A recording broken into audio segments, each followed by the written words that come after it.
আমার আল্লাহ বলেন, ইয়া মাশারাল জিন্নি ওয়াল ইনসি ইন ইসতাতাতুম আন তানফুযু মিন আকতারিস সামাওয়াতি ওয়াল আরদ ফানফুযু লা তানফুযুনা ইল্লা বিসুলতান। যেখানে যাও, মানুষ জাতি যাও, জিন জাতি যাও, আমি আল্লাহ তাআলার আসমান এবং জমিন সব জায়গায় আছে, পলায়ন করতে পারবা না। দক্ষিণে যাবা বঙ্গোপসাগর, উত্তরে যাবা হিমালয় পর্বত, পূবে যাবা সূর্য ওঠার মধ্য, পশ্চিমে যাবা সূর্য ডুববে। এই জায়গা ছাড়া আর কোথায় জায়গা নাই।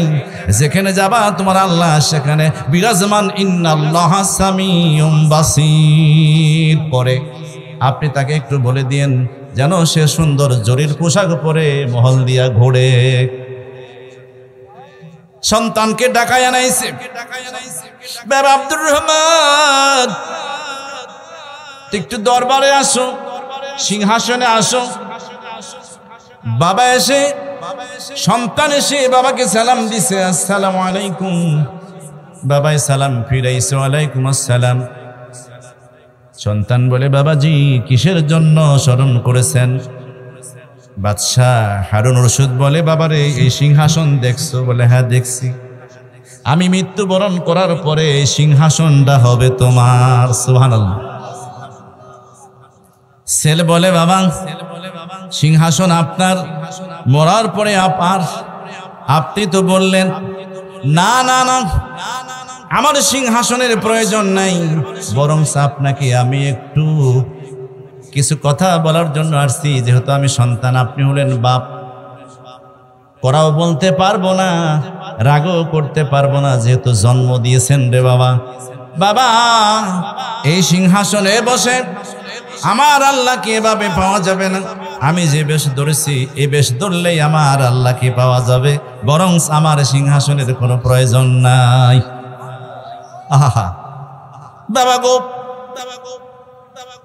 আপনি দেশের বাদশা, সকল মানুষ আমাকে আপনাকে শ্রদ্ধা করে, আপনাকে মানে, যেহেতু বাদশা, যেহেতু প্রেসিডেন্ট। কিন্তু বলুন তো, আপনি যিনি সৃষ্টিকর্তা, আমার যিনি সৃষ্টিকর্তা, সারা পৃথিবীর যিনি সৃষ্টিকর্তা, বলুন তো কতটুকু আপনাকে ভালোবাসে? এই প্রশ্ন করতেছে। বাবা কয়, কি জন্য ডাকলাম? আর আমার পুত কি জন্য আমারে বুঝায়? কয়, বাবা এই জন্য বুঝাই, এই যে আপনার মহলে ওই যে একটা দোয়েল পাখি বসে আছে, এই দোয়েল পাখিটাকে আপনি ডাক দেন দেখে আপনার হাতের কাছে বসে কিনা। প্রেসিডেন্ট হারুন বলেন, না রে বাবা, সম্ভব না, আমি প্রেসিডেন্ট হতে পারি, এই পাখি কি ডাক দিলে আমার হাতে বসবে? কোনোদিন সম্ভব না। তাই যদি সম্ভব না হয় বাবা, তাহলে আমি ডাকি দেখি পাখিটা আমার হাতে বসে কিনা। সুবহানাল্লাহ। এই আব্দুর রহমান বলছে, পাখি তোকে যাকে সৃষ্টি করছে, আমাকে যাকে সৃষ্টি করছে, মেহেরবানি করে আমার বাবা দেখবে আমার হাতের কাছে এসে বস। সুবহানাল্লাহ। যে ডাক দিছে পাখিটা এসে বসে গেছে। আল্লাহু আকবার। বাবা আশ্চর্য হয়ে গেলেন, প্রেসিডেন্ট হারুন রশিদ আশ্চর্য হয়ে গেলেন। কিরে বাবা, কি অসম্ভব? কিভাবে হলো? এটা অসম্ভব। হয় না বাবা, অসম্ভব, এটা সম্ভব। আমার আল্লাহ তাআলা আমার প্রতি রাজি। সুবহানাল্লাহ। রাদিয়াল্লাহু আনহু ওয়া রাদু আন। বান্দা যখন আল্লাহর প্রতি রাজি, আল্লাহ তার প্রতি রাজি। যা পাখি যা, উড়ে যা, চলে গেছে। ডাক দেখো, বাবা একটা কথা বলার জন্য আসছে। বলো, কি বলো? বাবা গো, আপনার রাজ্য আমার প্রয়োজন নেই, রাজ্যও চাই না, সিংহাসনও চাই না, চাই আমার আল্লাহকে। কবর গেলে যা শান্তি, আখেরাতে যারা যিনি মুক্তি পাবেন সেইখানে থাকতে চাই। প্রেসিডেন্ট রাজ্য হওয়ার আমার কোনো প্রয়োজন নেই। কি চাও বাবা? ওই আমি আসছি আপনার কাছে একটু বিদায় নেওয়ার জন্য। আমি আপনার মহলে থাকবো না, আপনার সিংহাসনে থাকবো না, আমি যে দামেস্কে চলে যাব। সুবহানাল্লাহ। কেন বাবা, কেন? হয় না, আমি দেখেছি, আমি চিন্তা করে দেখেছি, সারা রাত গভীর চিন্তা করেছি। আমার বাবা যে সিংহাসন আছে, এখানে থাকলে আমার আল্লাহকে পাওয়া যাবে না। বাবা আমি আর দেরি করব না, অনুমতি দিতে হবে। আমি আমার যা কিছু প্রয়োজনীয়তা তা নিয়ে আমি দামেস্কে চলে যাব। দেখে পাগল ছেলে, কোনোভাবে ফিরানো যায় না। বাবা মনে করছে যাক, অসুবিধা নাই, ভুল বুঝাবুঝি হলে যখন বুঝবে তখন চলে আসবে। ঠিক আছে বাবা, আমি অনুমতি দিলাম, তুমি যাও, অসুবিধা নাই, সময় হলে ফিরে আসো। বাবার কাছে অনুমতি নিয়ে মার দরবারে গিয়ে হাজির হয়েছে যিনি 10 মাস 10 দিন পেটে ধারণ করেছেন। মাকে যে বলতেছে, মা গো মা, বাবা অনুমতি পাইছি, আমি যে তোমাদেরকে ছেড়ে দামেস্কে চলে যাব, যেখানে গেলে আমার আল্লাহকে পাওয়া যায়, সেই জায়গায় আমি যাবো গো মা। মা বলে, না রে বেটা না, আমার কোনো সন্তানই নাই, আমার কোনো আর ছেলে নাই, আমার কোনো মেয়ে নেই, একমাত্র তুমি জন্মদাতা সন্তান। তুমি যখন আমাকে মা বলে ডাকো, কলিজা আমার ঠান্ডা হয়ে যায়, আমি বাবা তোমাকে বিদায় দিতে পারি না। কার মুখে ডাকবো মা, কার মুখে ডাকবো আমি শুনবো রে বাবা? যাইও না, যাবার দিব না। বলে, মা যেতে দিতেই হবে, বাবার অনুমতি নিয়েছি, তোমার অনুমতি নিব গো মা, একটু মেহেরবানি করো, তুমি অনুমতি দাও। আরে পাগল ছেলে কি বোঝানো যায় না। শেষ পর্যন্ত মা বললো, ঠিক আছে বাবা, তুমি যদি যেতে চাও, আমি একটা সুন্দর দামি একটা আংটি বানাইয়া রাখছি রে বাবা, আমি নিজ হাতে তোমাকে পরাইয়া দিব। আর এই আংটি তুমি যেখানে যাবা, সে দেখবা, যখন আংটি দেখবা, তোমার মায়ের কথা মনে পড়ে যাবে।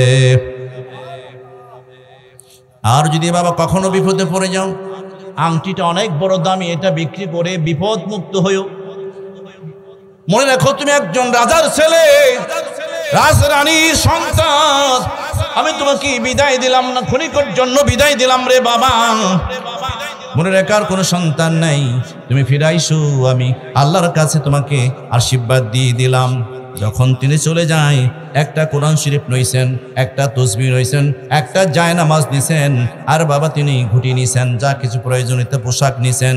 যাচ্ছে তো যাচ্ছে, যাইতে যাইতে যাইতে যাইতে বাবা সেই দামেস্কে তিনি যেখানে চলে গেলেন, চলে যাওয়ার পরে ওই বাজারে একটা মসজিদ আছে, মসজিদের বারিন্দায় আস্তানা করলেন, সেইখানে বসে থাকেন। নামাজের সময় হলে 5 ওয়াক্ত নামাজ আদায় করেন, আবার বারিন্দায় এসে আল্লাহর গুণগান গায়।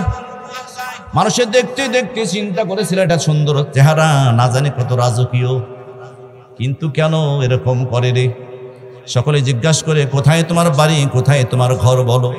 কয়, আমার বাড়ি ঘর নাই রে, আমি আল্লাহকে পাওয়ার জন্য এখানে এসে গেছি, আমাকে তোমরা কেউ ডিস্টার্ব করো না, আমি তোমাদের কোনো ক্ষতি করব না, আমি আমানতের খেয়ানত আজ পর্যন্ত করি নাই, করব না।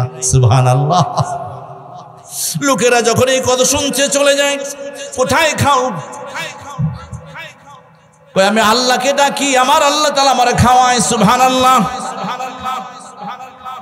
এরকম করতে করতে যখন কয়েকদিন গেছে, ওই জায়গায় বসে বসে কোরআন শরীফ তেলাওয়াত করে, তাসবিহ তেলাওয়াত করে, আমল করে। রাতে তাহাজ্জুদের নামাজে উঠে 3টার সময় আমার আল্লাহকে কদম ধরে চুমি মারে। সুবহানাল্লাহ। নুরানি চেহারা, যেইভাবে একবার দেখে বারবার এই রাজকীয় সন্তানটাকে দেখতে আসেন। এমন করে চলতে চলতে চলতে চলতে ওই দেশের একজন ব্যক্তির নাম আবু আমির, তার একটা বাবা দালান ভেঙে গেছে, রাজমিস্ত্রি তিনি তালাশ করেন, রাজমিস্ত্রি কোথায় পায় না। শেষ পর্যন্ত ছেলেটা শুনতে পারছে, কিরে চাচা কি তালাশ করেন, কি বিশ্রাম? কয়েকজন রাজমিস্ত্রির প্রয়োজন। কয়, চাচা আমি রাজমিস্ত্রি। কোন সুবহানাল্লাহ। তুমি আর রাজমিস্ত্রি মসজিদে থাকো, এত সুন্দর চেহারা সুরত, তুমি কি কাম করো? যে আমি কাম করি। কি করা লাগবে? বলে, আমার একটা দেওয়াল খসে গেছে, এই দেওয়ালটা তোমার মেরামত করতে হবে। ঠিক আছে চাচা, দেন আমি যাব, আপনার দেওয়ালটা আমি মেরামত করবো, কিন্তু আমি কিন্তু শনিবারে কাজ করি, আর 6 দিন কাজ করি শনিবারে। আচ্ছা ঠিক আছে, কালকে তো শনিবার, যাবা? বলে, আমি যাব। আচ্ছা চাচা শোনেন, আমি যে আপনার বাড়িতে যাবো, এখন কামলার দাম কত? কয়, কামলার দাম 5 টাকা করে। কয়, কামলার দাম 5 টাকা? কয়, আমাকে 1 টাকা দিতে হবে। কয় টাকা? 1 টাকা। তালি বারে বাবা, 5 টাকার কামলা 1 টাকায়, তাহলে তো আরো বেশি করে যাবো। শর্ত দিল চাচা, 1 টাকাই দিতে হবে, এর বেশি দেওয়া যাবে না, কমও দেওয়া যাবে না, কিন্তু যখন নামাজের সময় হয়ে যাবে আমাকে একটু ছেড়ে দিতে হবে। রাজি আছেন? আল্লাহু আকবার। ওই রাজি আছি, চলো। নিয়ে গেছে, নিয়ে যে কাজ ধরাই দিছে, ধরাই দিয়ে আবি আমির ব্যবসা করার জন্য চলে গেছে। বিকাল বেলায় এসে ময়না দিবে, নামাজ ঠিকই পড়ছে। যখন আজান দিছে, জোহরের আজান নামাজ পড়ছে, আসরের নামাজ, আসরের আজান দিছে, তার আগেই যে পবিত্র নামাজ পড়ছে। মাগরিবের আখ্যান দিয়ে আবি আমির আসছে, আয়েশা দেখে যে দেওয়াল মেরামত করবে সেই দেওয়াল একা 10 জনের কাজ করে সেটা কমপ্লিট করছে। সুবহানাল্লাহ। কয়জনের কাম করে কমপ্লিট করছে? 10 জনের মতো। আবি আমের খুব খুশি হয়েছে এবং খুব ভালো করে কাজ করছে। রাজা এমন কাম করে এত পালিশ হয়েছে। আবি আমের ডাকতে বলেন, হ্যাঁ ভাতিজা রে, আমি তোমাকে 1 টাকাই দেব, কামলার দাম ঠিক আছে, কিন্তু তুমি যে কাজ করি অগ্রসর করছো, আমাকে খুশি করছো, আমি তোমাকে 10টা টাকা বকশিশ দিয়ে দিব। এটা কিন্তু তোমার কামলার পরিশ্রম না। কয় কেন চাচা, কেন? বলে তুমি যে সুন্দর কাজ করেছো 10 জনেও পারবে না, আমি খুশি তোমাকে 10 টাকা বকশিশ দিয়ে দিলাম। এবার এই ছেলে বলে, না আমি কোনো বকশিশ নেই, 1 টাকাই নেই, আমাকে বকশিশ দিতে পারবেন না। কয় খুশি মনে দিম, এটা তো জায়েজ আছে। কয় তা আমি নিব না। 1 টাকা নিয়ে আসছে, রাস্তায় এসে বাবা আটানা তিনি বিলাই দিছে। কোন সুবহানাল্লাহ। আর 50 পয়সা দিয়া 7 দিনের জন্য উটি কিনছে, গুড় কিনছে, চিনি কিনছে। আল্লাহু আকবার। 7 দিন পর্যন্তই কাজ করেছে। ওই চাচাকে বলছে, আমি কিন্তু 6 দিন কাম করি না, যেদিন শনিবার সেই দিন কাম করি। আবি আমের চিন্তা করলো, ওই বেচারে দিয়ে শেষ কাম করামো, আমি দেখবো 10 জনের কাজ সে কেমনি একা করে। সুবহানাল্লাহ। খালি গুনতাছে দিন, কবে শনিবার আসবে। শুক্রবার এসে বলতেছে, ভাতিজা কালকে কিন্তু শনিবার, কাজ কিন্তু আমার একটু বাকি আছে। হ্যাঁ হ্যাঁ আমি চাচা জানি, ওই কাজ আপনার শেষ করা লাগবে, আমি আগামীকাল সকালে আপনার বাড়িতে ফজর নামাজ পড়ার পরে যাব, কিন্তু দাম কিন্তু ওইটাই। কাছে ঠিক আছে। এইবার চলে গেছে। চলে যাওয়ার পর শনিবারে কাজ ধরেছে। কাজ ধরিয়া বাবা যখন কাজ করে, আমি লুকাইয়া বাবা ওই চাঙ্গির উপর থেকে দেখে, এটা কিন্তু যুবক জানে না। এখন যখন দেখে রে, এ আল্লাহর ওলি, ওই যে বাবা গাড়া দিয়া মশলাগুলো বাবা লাইনে ফালায়, আর নিচের থেকে ইটগুলো একাই লাফাইয়া বাবা লাইনে দাঁড়াইয়া যায়। সুবহানাল্লাহ। আমির অবাক হয়ে গেল, এটা কেমন করে হয়? এটা আল্লাহর ওলি না হলে তো হবে না, আমি কারে দিয়ে কাজ করাইতাছি। বাবা কাজ কমপ্লিট। উনি নেমে আসছেন। আসার বলে, বাবা আমাকে বলতে হবে, তোমার পরিচয় দিতে হবে, কোন ঘরের লোক তুমি, তোমার বাবা কেমন, তুমি কেমন? তখন বললো, আমার বাবার পরিচয় দিয়ে দরকার নেই, আমি 5 ওয়াক্ত নামাজ পড়ি, আমানত ঠিক রাখি, আমার আল্লাহকে রাজি খুশি করার জন্য যা প্রয়োজন তা আমি আমল করি। সুবহানাল্লাহ। খুশি হইয়া বলে, বাপসান রে, হ্যাঁ ভাতিজা রে, আমি খুশি হয়েছি, কিছু বকশিশ দেব বাবা, তুমি নিও, মনে কিছু নিও না। বলে, না চাচা, আমার 1 টাকাই দিতে হবে। সুবহানাল্লাহ। 1 টাকাই দিতে হবে। আমি যা বলি তাই নেই, বেশিও নেই না, কমও নেই না, দিয়ে দিছে 1 টাকা। বলতেছে, কাজ শেষ হয়ে গেছে, ভালো, আমি তোমাকে দাওয়াত করব, 7 দিন পরে আসবা কিনা? শনিবারে আসবো। আপনি যখন আমাকে নিয়ন্ত্রণ করেছেন, আমি আসবো, শনিবারে আসবো। যখন এসে পড়ার পর আল্লাহ যাকে কবুল করে বাবা, সে আল্লাহর ওলি হতে পারে, হাফেজ হতে পারে, কোরআন হতে পারে, অমি হতে পারে, অসুস্থ হতে পারে, যুবক হতে পারে, চ্যাংরা 1 দিনকার বয়স হতে পারে। যখন আল্লাহ পাক অর্ডার করবে, দুনিয়ায় থাকার কোনো বাবা কারো অধিকার আছে? কুল্লু নাফসিন যায়কাতুল মাউত। আল্লাহ বলে, শুধু মানুষ নন, যত পৃথিবীতে জান আল্লাহ মানুষ সমস্ত জীব সব মৃত্যুবরণ করতে হবে। আল্লাহ পাক রেডি হয়ে গেছে। আল্লাহ বলে, আজরাইল, ওই যে যুবক রে বাবা বাড়ির সমস্ত ঘর সেরে আসছে, তিনি আমার ওলি। সুবহানাল্লাহ। আমার মন চায় না আমি তারে দুনিয়ায় রাখি, আমার মন চায় আজরাইল তোর মধ্য দিয়া জান কবজ করিয়া জান্নাতে তারে পৌঁছে দে। সুবহানাল্লাহ। আজরাইল যাও, শনিবার যেদিন এসে যাব, শনিবারে জোহরের নামাজের সময় তার জানটা কবজ করবা। শনিবারে জোহরের নামাজের পরে তার জান কবজ করবে। আমির এসে গেছে,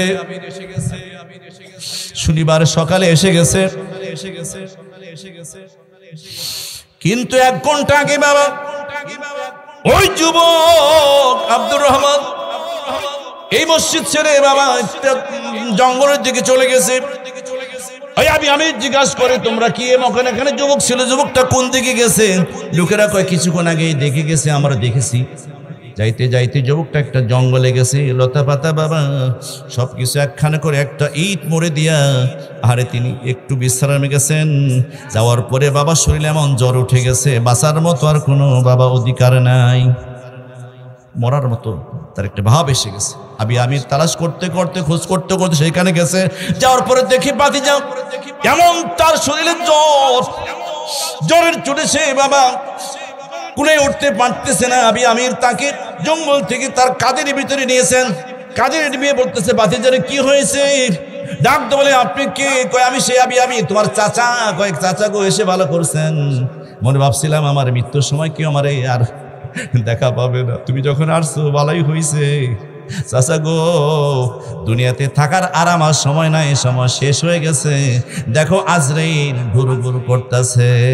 জানা নাই রে, জানা নাই রে, জানা নাই আজরাইলা শিবের কখন জানা নাই। ধৈরা নিবে বান্দার নিবে নিষ্ঠুর আজরাইলে, সারিবে না হাজার লোকেও কান্দিলে।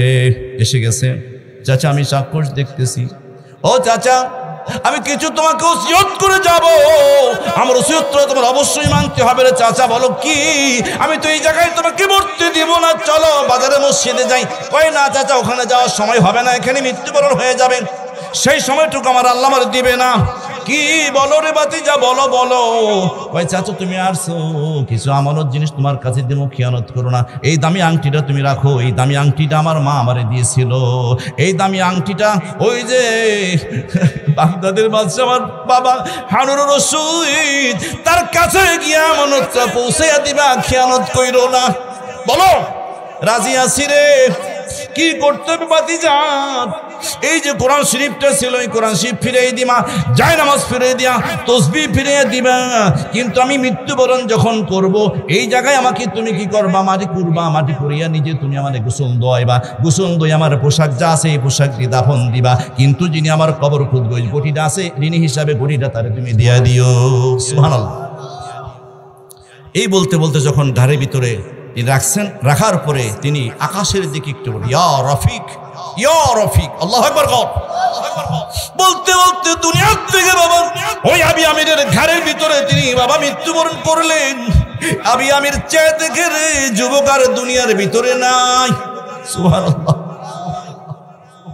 তার কিন্তু কিছু হয় না, প্রাণের একবারে বাবা কলিজাটা ফাইটা গেল। সন্তানটা যখন মৃত্যুবরণ করলো, আস্তে করে মাটির মধ্যে শোয়া দিল।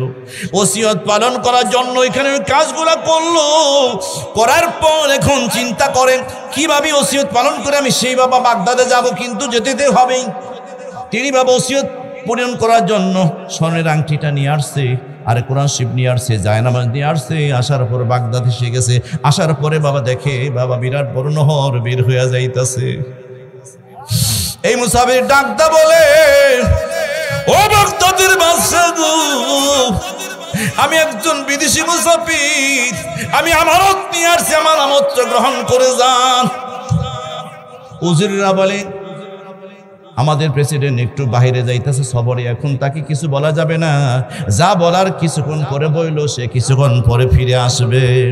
বাদশা দেখেছে, দেখার পরে বলছে, উজির এই মুসাফিরকে অপেক্ষা করতে বইল, যাইতে দিও না, সমাধান কইল।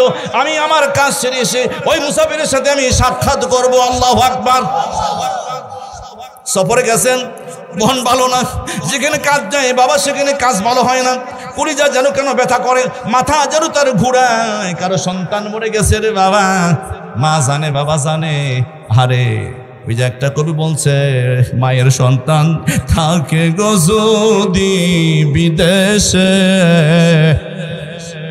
এ মায়ের সন্তান থাকে গো যদি হায় রে বিদেশে, মা জননীর ঘুম আসে না দুই চোখে। ওই সন্তানের যদি বাবা হায় রে কিছু হয়, ওই যে পশু পঙ্খী জানার আগে জানে মায়। আল্লাহু আকবার। আমার বন্ধুরা আমার রে,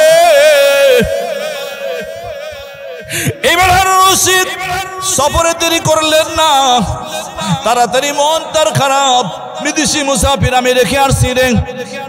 এইবার যখন আসছে, আসার পরে বলতেছে, ও উজির রে, ওই বিদেশি মুসাফিরটা কই, তাড়াতাড়ি কামরায় পাঠাইয়া দাও। উজির বলতাছে অবিদেশী মুসাফির রে, তুমি আমাদের বাদশার কাছে যাবা, মনটা ভালো না, সে যদি 10 কথা কয় তুমি 1 কথা কইও, বেশি কথা তার সাথে বলো না।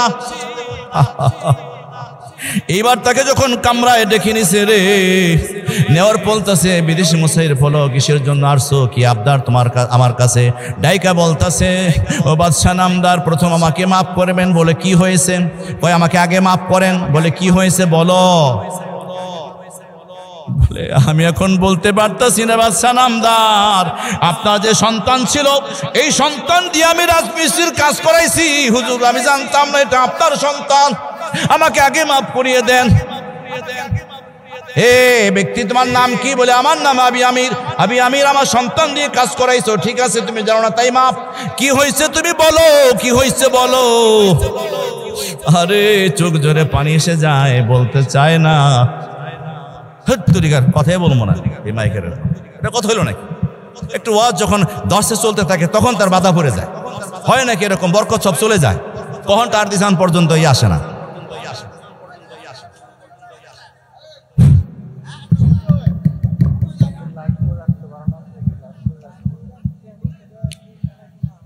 লা ইলাহা ইল্লাল্লাহ, ও লা ইলাহা, ও লা ইলাহা, লা ইলাহা ইল্লাল্লাহ মুহাম্মাদুর রাসূলুল্লাহ। বিদেশি মুসাফির বলতেছে বলো এখন তোমাকে ভয়, আমি বলার পারমিশন দিলাম, কোনো ভয় করো না, সব কিছু আমাকে বলো, তোমার কোনো লুকানো লাগবে না। বলো না কেন, বলো। বলার আগে মুসাফির খেতে দিছে। বাদশা আমাদের প্রেসিডেন্ট, আমি বলতে পারতেছি না কি তুমি আমার কাছে চাও, কি তোমার কথা বলো, নির্ভয়ে বলো, সাহস দিলাম। বলে বাদশা নামদার, যিনি আমানতদারে ছিলেন আপনার কাছ থেকে আংটি নিয়েছিলেন, এই আংটিটা আপনি আগে গ্রহণ করেন, জায়নামাজ গ্রহণ করেন, তসবিহ গ্রহণ করেন। কি হয়েছে বলো। ডাকতে বলেন আমার নামদার, যিনি আপনার সদ্য প্রসূত আপনার উর্জার সন্তান পৃথিবীর বুকে নাই। আর সে একজন প্রেসিডেন্ট, তিনি চিৎকার মারলেন না, ইন্নাল্লাহ মা'আস সাবিরিন বললেন। বলে তিনি ওই ঘরের ভিতরে বললেন না না, এমন হতে পারে না রে বিদেশি মুসাফির, আমাকে তুমি বললা তুমি কি আমারে যেতে দিবেন? আমি তোমারে যেতে দিব না। আমার বিবি জান, আমার সহধর্মিণী জানো এই কথা না শুনে, আমার সহধর্মী যদি শুনে বাঁচবে না রে, বাঁচবে না।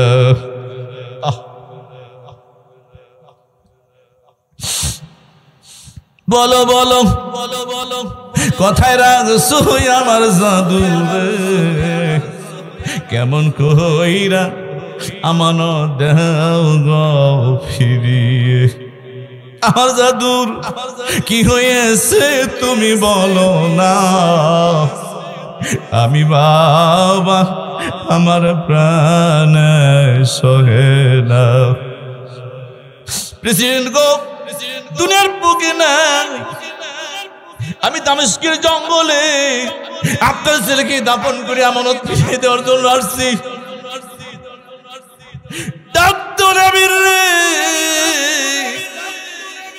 এটা হবে আমি জানতাম না, যদি জানতাম সন্তান যাইতে দিতাম না।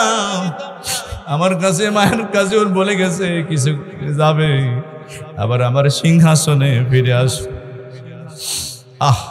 কান্না বিজড়িত কণ্ঠে মুসাফিরকে নিয়ে রুম থেকে বের হয়েছে। সমস্ত উজির নাজির মন্ত্রী দেখে বাদশা কান্না জড়িত, মনে করছে ওই মুসাফির কিছু তাকে বলছে, যার কারণে তিনি কেঁদেছেন।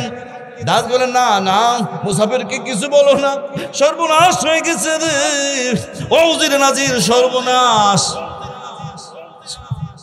কি গো বাদশা, একটু শুনতে পারি না, শুনতে পারো না, আমি আমার সহধর্মীর কাছে আগে যাইতে দাও।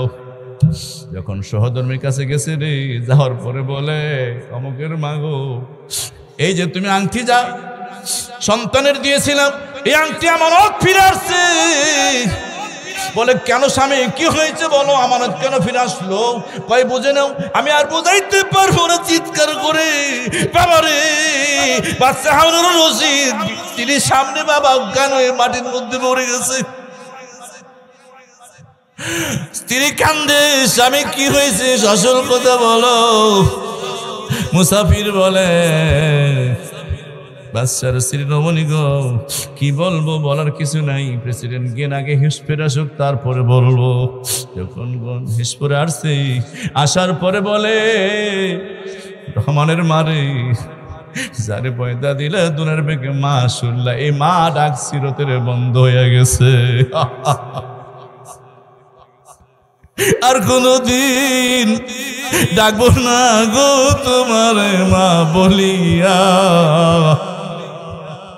জাদু গেছে চিরদিনের লাগিয়া।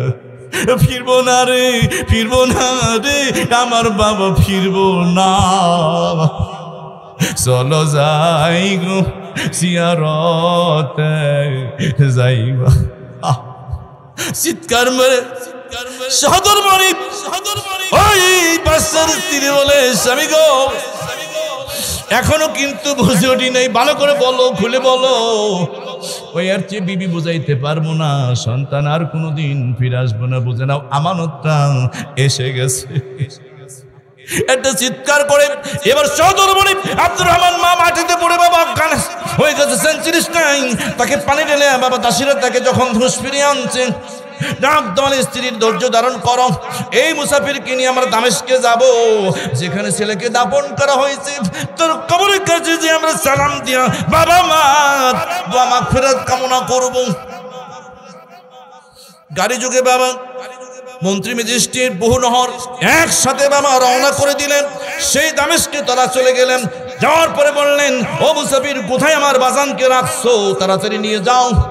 এইবার যখন ওই দামেস্কে ওই জঙ্গলের কাছে নিয়ে দেখাই যে তখন নতুন একটা কবর গো, এই কবরের মধ্যে আপনার দুলালি রাখা হয়েছে। বরং তো মায়ের মনে মানবে কিনা, বাবার মনে মানবে কিনা, ওই কবরের মাটি বাবা মা বুকের মধ্যে মাখায় রে বাবা, বুকের মধ্যে মাখায় আর বলে ও সন্তান এমন ভাবে চলে যাবার জানতাম না, তুমি তাকিয়ে দেখো তোমার মা এসে গেছে, তোমার বাবা এসে গেছে রে। মনে তো প্রভেদ মানাইতে পারি না, আল্লাহ তোমার কাজ তুমি করেছো, আমাদের করার কিছু নাই, কিন্তু সিংহাসনের জায়গায় সিংহাসন পইরাই লইল আমার আল্লাহ তাআলার এই হুকুমে আমার সন্তান এই জায়গায় মাটির হয়তো দ্বারা বানানো হয়েছে, সে জায়গায় ঘুমাইলো, আল্লাহ পাক তুমি তাকে জান্নাতবাসী করে দিও। সুবহানাল্লাহ। ভাই আমার বন্ধুরা আমার কি করা যাবে, শেষ পর্যন্ত তার মা সেখান থেকে আসে না, ডাক দেওয়ার স্বামী আমার এই সন্তানকে নিয়ে আমাদের দেশে কবর দিব।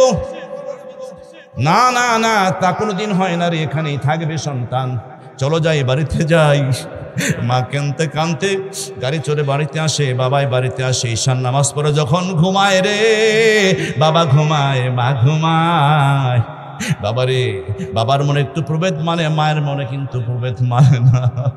ঈশান নামাজ পড়িয়া মা দোয়া করে আল্লাহ সন্তান আমার ছিল 10 মাস 10 দিন পেটে ধারণ করিয়ে 14 থেকে 18 বছর বয়স হয়েছিল, আল্লাহ আমার কাছে বিদায় নিয়ে দামেস্কে চলে গেছে, মাওলা রে ধৈর্য ধারণ করলাম, আমার সন্তান তুমি বেহেশতবাসী করে দিও। সুবহানাল্লাহ।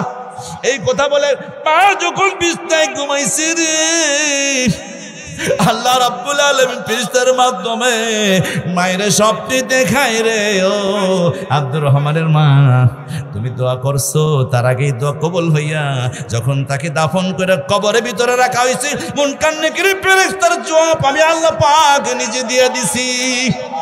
ও অমুকের মা চিন্তা করো না, আমি তোমাকে যদি দেখাবার চাইতাম দেখাইতে পারতাম, এতটুকু শব্দের মাধ্যমে বলে দিলাম তোমার ছেলে ইন্নাল্লাযীনা আমানু ওয়া আমিলুস সালিহাত কানাত লাহুম জান্নাতুল ফিরদাউস নুজুলা, জান্নাতের সবচেয়ে উচ্চ মাকাম তোর সন্তান আমি দান করে দিছি। মায়ের দোয়া, ওয়াকাদা রাব্বুকা আল্লা তা'বুদু ইল্লা ইয়্যাহু ওয়া বিল ওয়ালিদাইনি ইহসানা। আল্লাহু আকবার। তোমরা ইবাদত করো তোমার প্রভুর, তোমার ইবাদত করার পরে তোমার মা বাবাকে সম্মান দাও। আর মা বাবা যদি সন্তানের জন্য দোয়া করে, আল্লাহ পাক এই দোয়ার মধ্যে পর্দা রাখে না, আল্লাহ পাক কবুল কইরা তার সমস্ত বালা মুসিবত মায়ের উসিলা করে দূর করে দেয়। ভাইরা আমার, বন্ধুরা আমার, আজকে এই জায়গায় আমরা ওয়াজ করতেছি, আব্দুল জলিল কাকা দুনিয়ার বুকে নাই, তার সন্তানের আজকের এই মাহফিল জুগাইছে, প্রতি বছর এখানে আমন্ত্রণ করা হয়, আমরা আসি, তার জন্য দোয়া করি। শুধু তার জন্য না বাবা, সকলেই দোয়া পায়, কোন সুবহানাল্লাহ। সকল মুরব্বীরা, সকল যারা আসমানে জমিনের নিচে চলে গেছে সকলেই পায়। আর যারা জীবিত আছে এই মাহফিল হইলে বাবা এই 40 গ্রামের মধ্যে আল্লাহ পাক রহমত আর বরকত নাজিল করে রাখে, কোন সুবহানাল্লাহ। হয় সেখানে উলামায়ে কেরাম আসে, আল উলামা ওয়াসাতুল আম্বিয়া। আল্লাহ বলছেন আলেমরা হলো ওই নবীজির ওয়ারিস, তারা গুনাহগার হতে পারে, পাপী হতে পারে, কিন্তু তাদের ইলম পাপী না, তাদের জ্ঞান পাপী না। ওটা আমি আল্লাহ তাআলা দিছি। যখন জ্ঞান দ্বারা মানুষদেরকে বুঝায়, যখন হেদায়েত করে, ওই হেদায়েতটা তাদের জন্য নূর। সুবহানাল্লাহ। ভাইয়েরা আমার, বলছেন আখলিস দিনাকা ইয়াকফিকা আমালুল কালিল। আরে তোমরা অল্প আমল করো, বেশি বেশি করে তোমরা আল্লাহর কাছে তোমরা বাবা মাগফিরাত কামনা করো, তাহলে আল্লাহকে পাওয়া যাবে। লা ইলাহা ইল্লাল্লাহ, ও লা ইলাহা, ও লা ইলাহা ইল্লাল্লাহ, ও লা ইলাহা, লা ইলাহা ইল্লাল্লাহ, লা ইলাহা। মূসা নবী জিকির করে তোর পাহাড়ে দাঁড়াইয়া, ওই যে আমার নবী জিকির করে উম্মতের লাগিয়া। লা ইলাহা ইল্লাল্লাহ, ও লা ইলাহা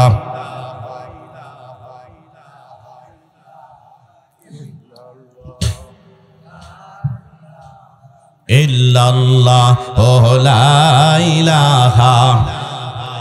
ছোট্ট একটা ঘটনা বলবো, হুজুর এসে পারবেন মঞ্চের ভিতরে, শুনবেন তো? ছোট্ট একটা ঘটনা বলবো নাকি ছেড়ে দেব? যদি একটু দোয়া করেন আমার জন্য তাহলে বলবো ইনশাআল্লাহ। তার আগে দুইটা ঘোষণা জানাই, মন থাকবো না। একটা ঘোষণা হলো, আমার হুজুরের মির্জাপুর আমরা যে যাই প্রতি বছর, এই মির্জাপুর যারা গেছেন তারা জানেন, সকলকে দাওয়াত দিলাম। 18ই ডিসেম্বর বৃহস্পতিবার পড়বে, যারা যাবেন সিঙ্গুরিয়া মাদ্রাসা বাড়ি আমার মসজিদের এখানে গাড়ি থাকবে।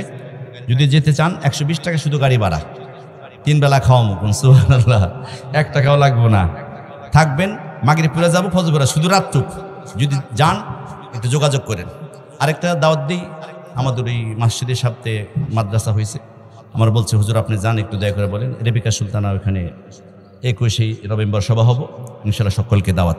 আচ্ছা, যে ঘটনা আসলাম সে ঘটনা হলো যে হযরত ওমরের কথা বলতেছিলাম।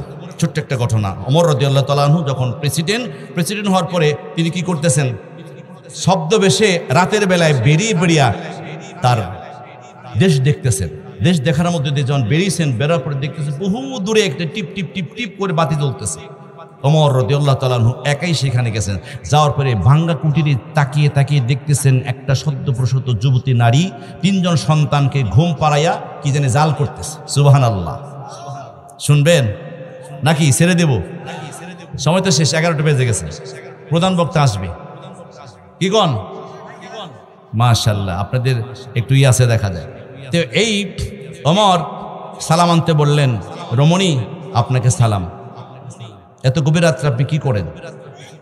রমণী বলতেছেন, মুসাফির, আমি সালাম ফিরে এলাম, আপনি যেখান থেকে আসছেন সেখানে চলে যান।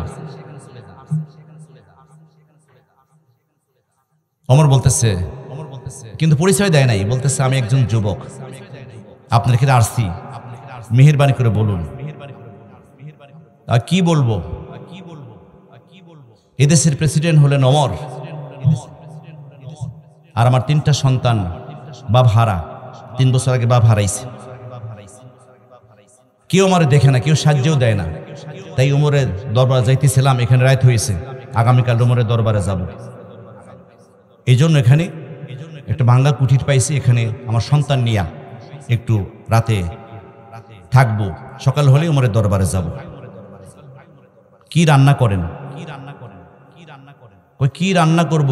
রান্না করার তো কিছু নাই, শুধু খালি পাতিলের ভিতরে পানি জাল করতেছে।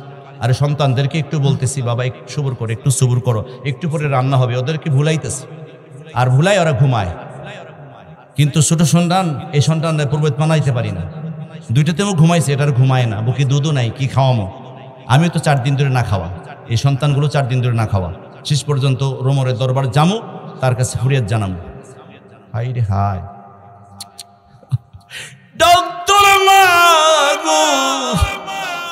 একটু সবুর করো, দেখি কোনো ব্যবস্থা করতে পারি কিনা। গভীর রাত্রে মা আমি আসবো, তুমি যেন ভয় পাও না। সুবহানাল্লাহ। ওমর এক দৌড়ে বাবা রাতের অন্ধকারে মিশিয়া বাইতুল মালের মধ্যে আসছে। বাইতুল মালের যিনি কোষাগারের বাবা প্রধান, তাকে বলতেছে, ও প্রধান দে, তাড়াতাড়ি উঠ, চাবি দে, আল্লাহর কাঠগড়ায় ওমরে দাঁড়াইতে হবে। হায় হায়, চাবি দে, চাবি দে। এত রাতে হুজুর কি জন্য? বলে তাড়াতাড়ি চাবি দে। চাবি দিছে। চাবি দেওয়ার পরে এক বস্তা আটা বের কর, গোস্ত বের কর, হালুয়া বের কর, ঘিভাই কর, মানে যত যা প্রয়োজন সব বের কর। যিনি প্রধান অবাক হয়ে যাইতেছেন, হাই রে প্রেসিডেন্ট, এর তো কোনো উপায় নেই। জি হুজুর, সব বাই করলাম। কোথায় নিয়ে যাবেন? বলে যেখানে নিয়ে যায় অসুবিধা কি? কয় তাহলে আমার মাথায় তুলে দেন, আমি আপনার সাথে যাবো। কয় আমার মাথায় তুলে দে, আমার মাথায় তুলে দে, আমার পিছে পিছে চল। তাড়াতাড়ি করে কোষাগার থেকে মাল বের করে এই প্রধান হুজুরকে নিয়ে সেই বহুদূর বাবা মরুভূমির ভিতরে যখন মা রান্না করে রে, সেখানে পৌঁছে গেছে। ডাক দলে, মাগো, ও মা ভয় পেও না, আমি কিছুক্ষণ আগে আসছিলাম, তিনি আসছে, একটু দরজাটা খোলো। দরজা খুলেছে। খোলার পরে বলে, মাগো, ও মা, তুমি কি রান্না করবা? মেহেরবানি করে আমাকে একটু অনুমতি দাও, রান্না করি। সুবহানাল্লাহ। কি গো, কি রান্না করবেন? কয় কিছু করবে না, তুমি শুধু একটু দেখো। বস্তা খুলেছে, বস্তা খুলিয়ে আটা ঢেলে দিছে, লবণ দিয়েছে, সবকিছু প্রয়োজন যা কিছু দিছে। আর ডাক দিলে, মা, ওই 3টা সন্তান তাড়াতাড়ি তুলো, রান্না হওয়ার আগে আমি কিছু নিয়ে আসছি, ওরা খাবে। সুবহানাল্লাহ। নিজ হাতে ওমর রান্না করে আর ছেলেদের সন্তানদেরকে খাওয়ায়। আবার রান্নাও বাবা তাড়াতাড়ি করতেছে। রান্না করিয়ে যখন বাবা তাদেরকে আশুদা করে খাওয়ায়, খাওয়ার পরে 3টা সন্তান মাকে জিজ্ঞাসা করে, মা গো, এত রাতে এই মুসাফির কোথা থেকে আসে আমাদেরকে শান্ত করলো? সুবহানাল্লাহ। কই আমরাও তো বুঝি নাই, বাবারে কোথা থেকে আসলো আমিও জানি না। আমার ডাক তোলে, মা গো,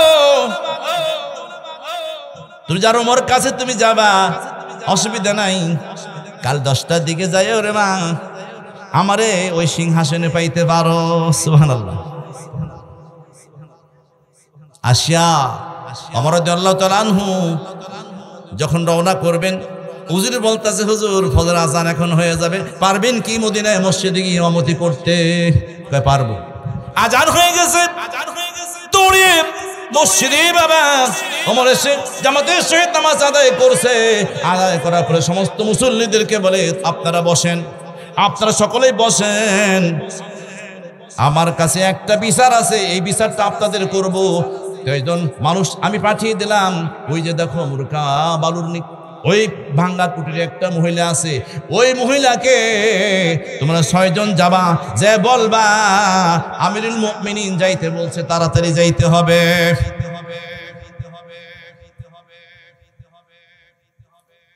সন্তানের কয়, মা সর্বনাশ। বলে কি? ওই যে রাতের বেলায় যে ব্যক্তি আসছিল, হেতো বোধহয় ওমর কাছে সব বলে দিছে। তুমি যে প্রথম ওমরকে গাইল পারছ, যে কেমন প্রেসিডেন্ট হয়েছে, আমাদের খবর রাখে না, ওর চেয়ে ভালো আছে অন্য। মাকে হয়তো শুনে তোমাকে আজকে ধরে নেওয়ার জন্য আসছে। মা তাড়াতাড়ি পালাও, এই 3টা সন্তানে মা তুমি কোনো চিন্তা করো না। মা ডাক তোলে সন্তানের, তোর বাবা ছেলে আল্লাহ ওয়ালা, জিহাদ করতে গিয়ে মারা পড়েছে, আমার কোনো ভয় নাই। ওমর যদি আমাকে হ্যান্ডকাপ নিয়ে তার দরবারে হাজির করে ফাঁসি দাও, তাও আমি রাজি আছি। সুবহানাল্লাহ। ছোট সন্তান বাকি ধরে বলে, মা গো, আমরা 3টা ভাই, 2টা ভাই, তুমি বড়, ওরা তুমি সব কাজ করে খাইতে পারবো, মা তোমার যদি ফাঁসি দিয়ে দেয় এই অন্যায়ের কারণে, মা বলো আমি ছোট ছেলে কোথায় যাব? মা আমার নিয়ে তাড়াতাড়ি পালাও, ওমরের দরবারে মা তুমি যাইও না। ওমর সেই শক্তিশালী মানুষ, কাউকে মানে না। মা তুমি জানো রাসূল সাল্লাল্লাহু আলাইহি ওয়াসাল্লামের কাছে এক ব্যক্তি বিচার চাওয়ার জন্য গেছিল, মুসলমান। রাসূল সাল্লাল্লাহু আলাইহি ওয়াসাল্লাম বিদিনকে জিতাই দিছিল, জিতাই দিয়ে হেরা ওই ওমর কাছে ওই মুসলমান ব্যক্তি গেছে, ওমর রাসূল বিচার করছে, আমারে ঠকায়া ওই ইহুদিরে জিতাইছে, তুমি বিচার করো। তখন বলে দাঁড়াও, বিচার হবে। ঘরে থেকে তরবারি এনে একটা কব্দা দুই ভাগ করে দিছে। আমার রাসূলের বিচারে জানা মানে বিচার এভাবেই হবে। আমার রাসূল বিচার করছে, এই বিচার মানুষ আমার কাছে বিচার নিয়ে আসো, মাগো সেই ওমর মানবো না, তাড়াতাড়ি পালাও। মা বলে না আমি পালাবো না, আমি পালাবো না, আমি পালাবো না, আমি পালাবো না। এই মা বলছে ওমর রে, আমার খবর তোমরা নিলে না, কিয়ামতের কাঠ করে আল্লাহর আদালতে ওমরের বিরুদ্ধে আমি বিচার দিব। হায় হায়।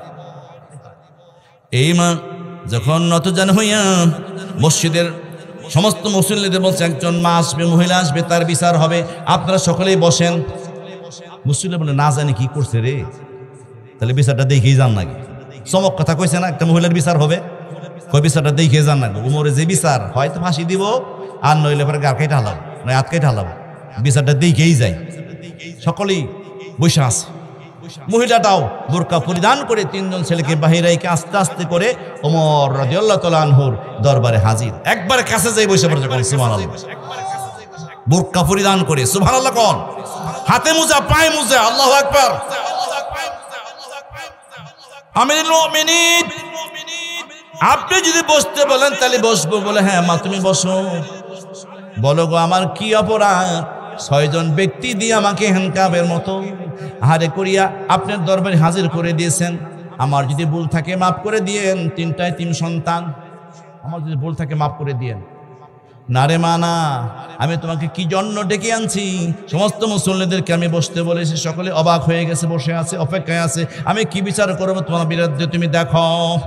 মা তুমি অসহায় দরিদ্র, আর আমি হলাম প্রেসিডেন্ট। মা গো, গত রাতে যিনি বস্তায় মাথায় নিয়ে তোমার পাক করে খাওয়াইছে সন্তান সহকারে, সেই ব্যক্তি হলাম মা আমি। নারে তাকবীর, নারে তাকবীর। আল কোরআনের আলোক, আল হাদিসের আলোক, নারে